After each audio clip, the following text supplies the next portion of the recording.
Bismillahirrahmanirrahim. Assalamualaikum warahmatullahi wabarakatuh. Alhamdulillahirabbil alamin wassalatu wassalamu ala asyrafil anbiya'i wal mursalin sayyidina wa maulana Muhammadin wa ala alihi wa sahbihi ajma'in. Amma ba'd. Ma'asyiral muslimin rahimani wa rahimakumullah. Sering sekali kita mendengar istilah sedekah jariyah. Yang dimaksud dengan sedekah jariyah adalah satu sedekah yang pahalanya akan terus mengalir meskipun kita telah meninggal dunia. Kita akan tetap terus mendapatkan kucuran pahala selama harta yang kita sedekahkan itu masih dimanfaatkan oleh kaum muslimin untuk melakukan ketaatan.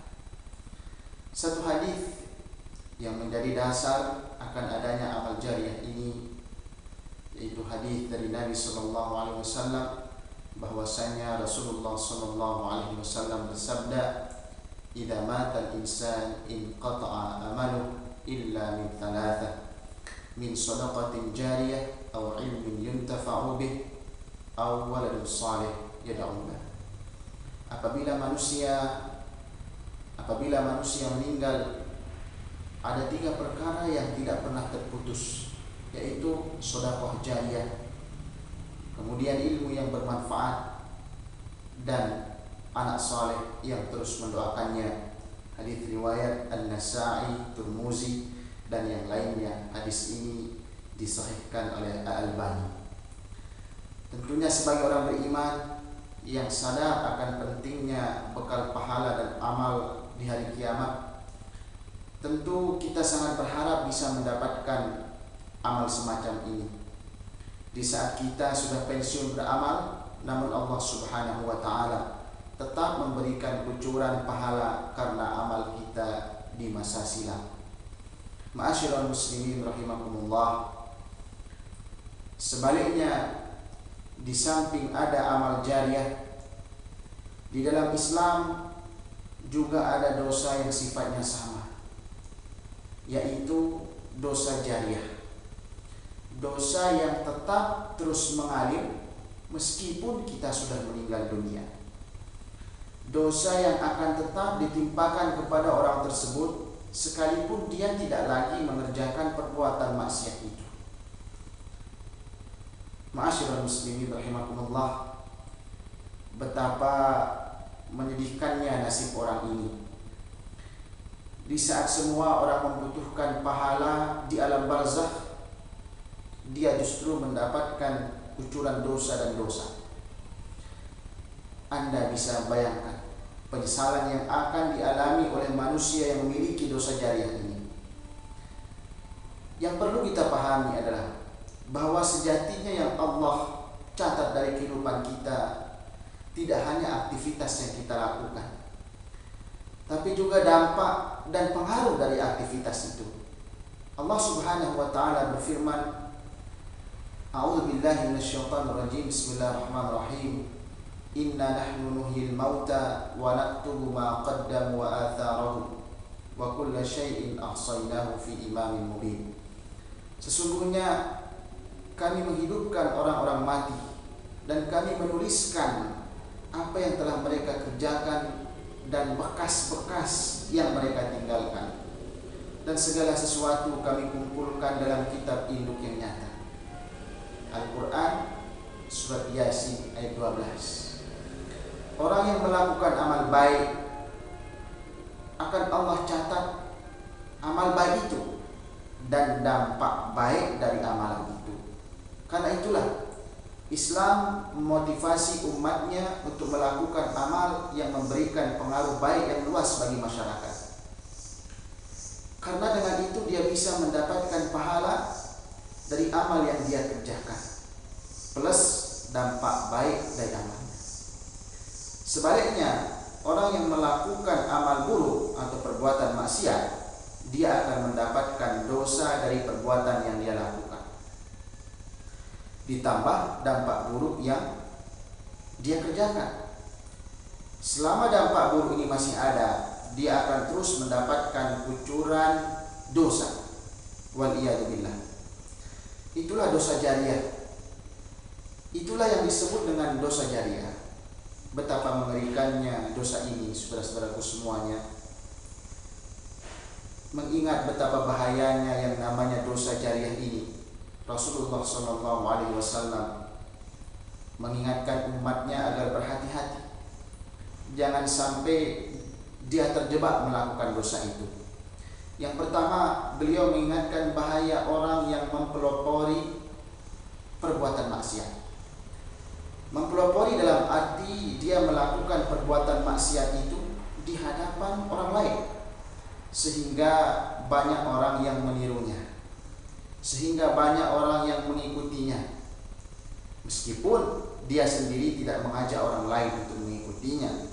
Dalam hadis dari Jarir bin Abdullah radhiyallahu anhu, Rasulullah sallallahu alaihi wasallam bersabda, "Man sanna fil Islam sunnatan sayyi'ah, kana alaihi wizruha wa wizru man amila biha min ba'di, min ghairi an yanqusa min awzarihim syai'."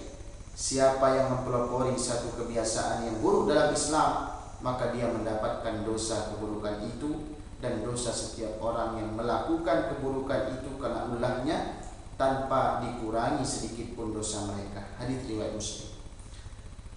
Orang ini tidak mengajak-ajak orang lain untuk melakukan maksiat yang sama. Orang ini juga tidak memotivasi orang lain untuk melakukan maksiat seperti yang dia lakukan. Namun orang ini melakukan maksiat itu di hadapan orang banyak, ya, di hadapan banyak orang dengan harapan banyak orang menirunya atau menyebarkannya. Karena itulah anak Adam yang pertama kali membunuh, dia dilimpahi tanggung jawab atas semua kasus pembunuhan karena kezaliman di alam ini. Nabi SAW bersabda, "La taqtulu nafsun dzulman illa kana 'ala ibni Adam al-awwal kiflan min damiha." Tidak ada satu jiwa yang terbunuh secara zalim, melainkan anak Adam yang pertama kali membunuh akan mendapatkan dosa karena pertumpahan darah itu. Hadis riwayat Bukhari, Ibnu Majah dan lainnya. Anda bisa bayangkan orang yang pertama kali mendesain rok mini, pakaian Kensi, kemudian dia sebarkan melalui internet, lalu ditiru banyak orang.